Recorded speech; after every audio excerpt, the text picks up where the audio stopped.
a run in the pits, we do a lot of maintenance to prepare anything from adding fuel to checking tire pressure to making sure that the engine is ready and sound to make a pass. As drivers, there are a lot of risks that are involved in racing, but we try to minimize that by wearing the proper safety equipment.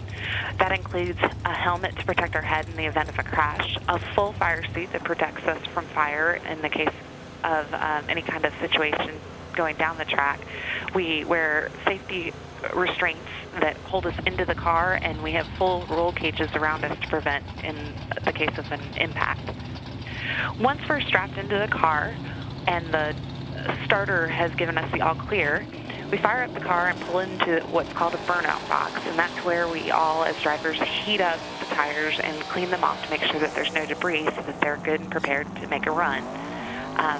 What's going through your mind when you go up to the tree like that? There's so many different things, and a lot of it has to do with the adrenaline and just making sure that you do everything right, because there's a lot of small tasks that you have to do as a driver before you even go down the track. The next step for me would be to pull up to what we call the Christmas tree, and that's what starts the drag race. It's a series of lights that are mounted on a post in front of us, and I look at that to make sure that I am staged properly, and that is actually what signifies us to start the race. So once I'm staged and my competitor's staged, then a series of amber lights drop, and then the green light, and that's when we go.